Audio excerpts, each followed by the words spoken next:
bismillahi asalaamaaleykum wa rahmatullahi wa barakatuhu mbokk yi ginnaaw bi ma leen di yow seet leen jaajëfal leen bu baax maa ngi am mbégte contentement dellu suwaat ak yéen ci xibaar yi samedi 27 juin 2026 yi ñu wéy ak yéen xibaar yi foofee ci YouTube bi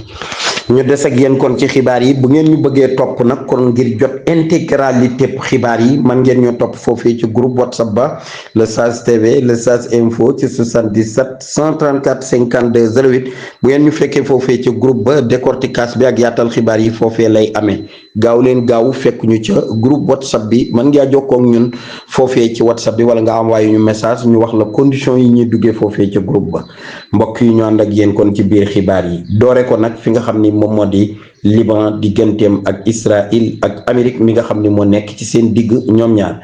américains yi ginnaaw ba ñu organisé juróomeelu jotaay boo xamante ni wala juróom-benneelu jotaay boo xam ni amal nañ ko ci diggante ki nga xam ni moom moo di Liban jàpp ki nga xam ni moom moo di Israël daal dinañuy waxtaane ay ponk yoo xam ne nag mi ngi jëm ci génn goo xam ni Israël war na koo génn foofee ca gox ba waaye nag dafa am lu ñu ci daal di sarta ak itam ay tegandaay yoo xam ni ñoo nekk nii toppal le Sage TV ñu jox la kon yan ponk moom la ñu lal ci seen biir waxtaan woowu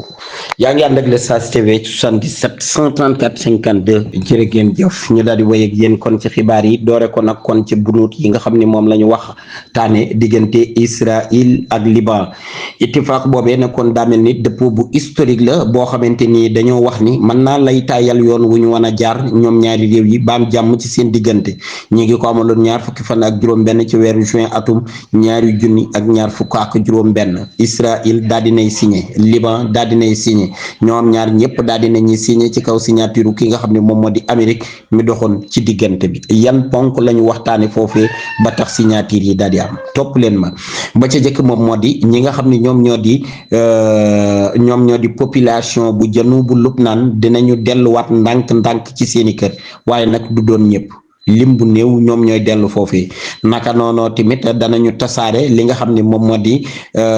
mboolem l'armée bu Iran ngir nag ñu daal di tas ci gox bi nga xam ni Israël daf ko fay bàyyi doog a dem ci yeneen gox yi ci des maanaam gox boobee képp fala armée bu Israël wala armée bu Liban di mën a tasaaroo naka noonu ñu daal di des nag kon li nga xam ni moom moo di génn goo xamante ne nii waa Hezbollah war nañu koo génn fi nga xam ni moom moo di suuf soosee balaa kii di Israël teg li nga xam ni moo di ngànnaayam sart bi daal moom moo di il faut Hezbollah wéer ngànnaayam ki nga xam ni moom moo di Israël doog a génn suufus jàmbur soosee ñetteelu tomb bi mooy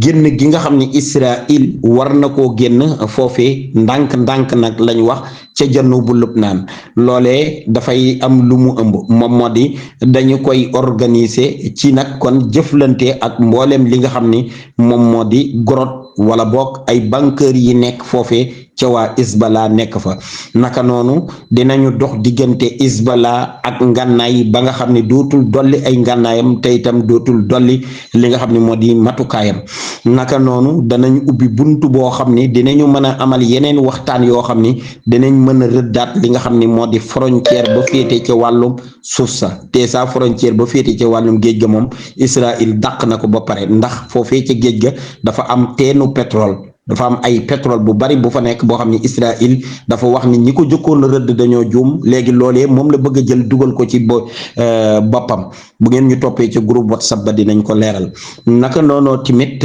mooy rëddaat gi ñu bëgg a rëddaat nag li nga xam ne moo di frontière bi tey na xel bu baax a baax am na ci loo xam ne experts yi jàngat nañ ko ci wàllu googee ndax itam guerre bi yàgg na 82 ba léegi daanaka ma ngay wéy di am lan lañ ca déggee bu ngeen ñu toppee ci groupe WhatsApp ba dana leer ñu wéy ba léegi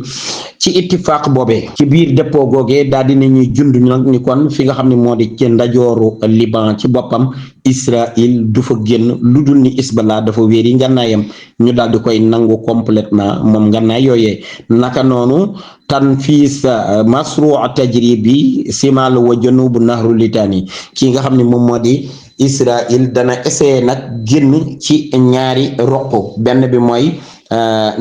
janubu nahru litaan ak simaalu nahru litaan dexug litaani googee nga xam ne moom la jéggi woon dana mën a jéggiwaat nag demaat ca beneen côté ba bàyyi ko ak ñaari barab yi benn barab ba nee na ñoom soxlawuñ ko, beneen barab ba ca des moom la ñuy bàyyee ak ki nga xam ni moo di l'armée bi. foofee képp lay am sañ-sañ moom Liban nag tourné foofee ak ay ngànnaayam. beneen bi ci tege mooy tan saxibu Israil min hatayni nuqtatay mantiqatayni ni ma leen ko waxee li saalihi al jays al lubnani. ñu des mbokk yi ak yéen ci xibaar yi ba léegi.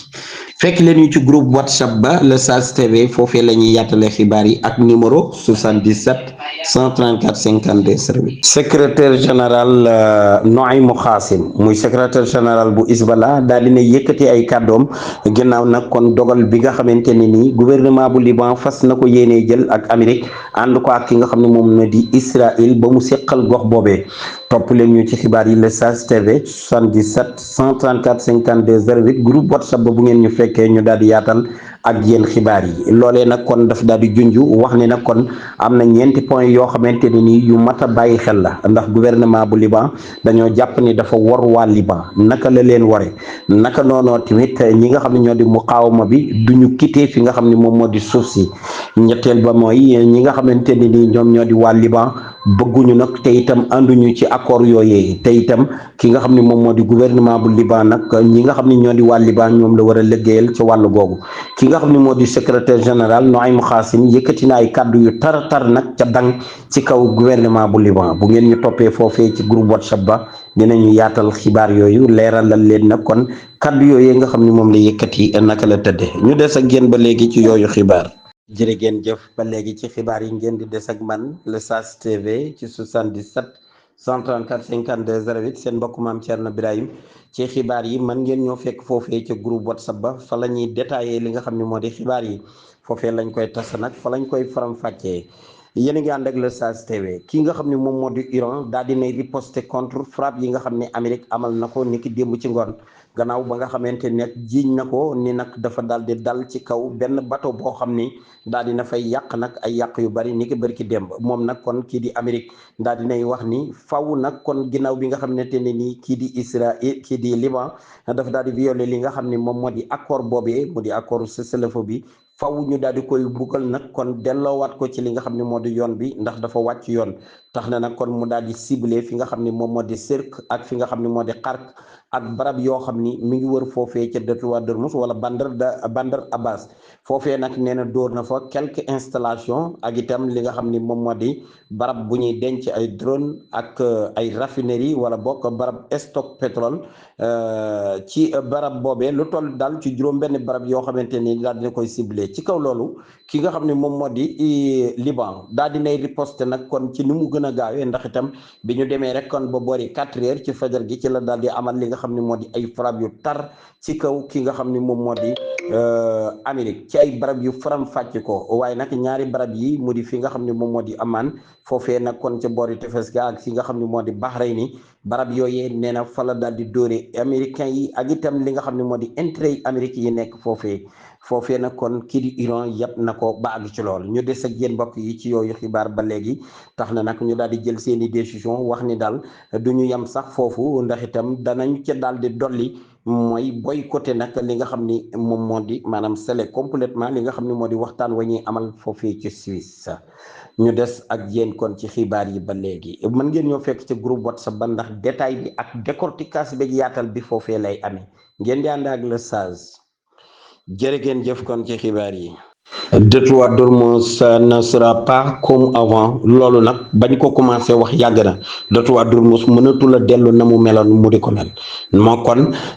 chaque la ba nga xamante ne ni moom la yoroon faw mu daal di changé statut ba faw mu daal di changé li ko waral nag moom moo di ginnaaw nag guerre bi nga xam ne daal dina fiy jaar guerre 12 jours plus guerre 40 jours ça fait 50 et quelques jours yoo xamante ne ni dal nañ ko ci kaw ki nga xam ne moom moo di Iran ca itam jële wuñ fa benn ndam Iran daal dinay fard li nga xam ne moom moo di al quwa ñu di ko wax iqtidaar foofee ay dar daal dinay bàcc nag li nga xam ne moo di ay lengem ci digg géej ga fas yéene nag daal di risqué jàmmaarloo ak ñi nga xam ne ñoom ñoo di adduna bi européens yi américains yi ak ñu mën di doon nee na nag Détroit d'Ormuz mënatul a mel na mu meloon ñi nga xam ne ñoo di Iran dinañ ko saytu régler ko ba pare tamit teg ko aw yoon te itam loolee faw mu am ak payoor Amérique nee na loolee du ca dal tax na mu daal di réunir ñi nga xam ne ñoom ñoo di réewi arab yi ci kanamu ki nga xam ne moo di Marco Rubio daje woon na nag fi nga xam ne moom moo di Manama Bahrain googe ginnaaw ba ñu dajee ñoom réewi arab yi foofee nga xamante ne ni moom moo di Azerbaïdjan muy réewi jullit yi waaye nag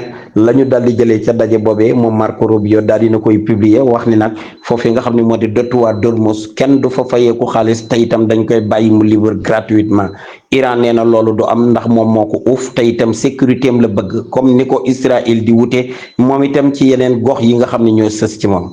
alors li xew mooy lan ki nga xam ne moom moo di amee moom moo di Liban moom moo di Iran ngir saxal loolee ak dëggal ko nag daal dinay dóor ni ki démb barki démb benn bateau boobee sax tax na kii di Amérique fayu ci moom tey jii daal dinay dóoraat beneen bateau foofee nga xam ne moo di saaxilul amaan sànq ci ngoon dégg naa beneen bateau boo xam ne dóor nañ ko foofee ci wetu Detuwa Dormuz wax na ni leen nag kon faw ñu sécuriser li nga xam ne moo di barab bi ci mel man képp maa ko mën a sécuriser ngir nag jëmmal boppam foofee défi la daal di teg ci digganteem ak ki nga xam ne moo di Amérique dangaa bëgg a xam lu xew ci loolee topp ñu ci groupe WhatsApp bi le Sas TV ci 77 134 52 service seen mbokk Mame Thierno. sayyidati sadati ahlan bikum fi jawlatina al akhbariya يقدمها لكم الأستاذ مام تشيرنو إبراهيم لساس تي في 77 134 52 08 كاتش الاتفاق مع لبنان ضربة للمحور الإيراني. أنور خركاس يقول لن ينتصر أي من طرفي الحرب الأهلية في السودان ولا بديل عن انتقال مدني للسلطة. مقتل طيار باصطدام طائر بناطحة سحاب في بكين. في هنا نواصل معكم مصر تدين بشدة الاعتداءات التي استهدف البحرين بطائرات مسيرة خلال الليل وتؤكد تضامنها الكامل معها. الأمين العام لمجلس التعاون الخليجي يدين بشدة أيضا الهجمات الإيرانية الخاضعة التي تتالت الليلة على البحرين في ساعة الأولى من الفجر بعدد من المسيرات وذلك بعد ضرب أمريكا على بعض المناطق في جنوب إيران. دولة الإمارات أيضا تقول كما قاله العدوان الإيرانية تمثل انتهاكا سارقا لسيادة البحرين وأيضا تهديدا لأمنها واستقرارها الداخلي. الكويت تدين أيضا كما يقول الإخوان كل من أهل الخليج يدينون الاعتداء الإيراني على أراضي البحرين ويعتبرون ذلك تفويضا خطيرا لمساعي السلام والاستقرار وتهديد لأمن المنطقة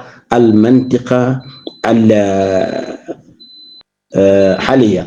نتابع معكم في جولتنا الأخبارية مونديال 2026 10 أرقام تاريخية تدعو منتخب مصر في سجل الإنجازات. عائلة سورية نجت من الموت قصة موجعة تحت أنقاض زلزال فنزويلا التي تتعانى كثيرا من الموتى والجرحى خلال الزلزال ولا سلسلة من الزلزالات التي ضربت البلاد منذ الأمس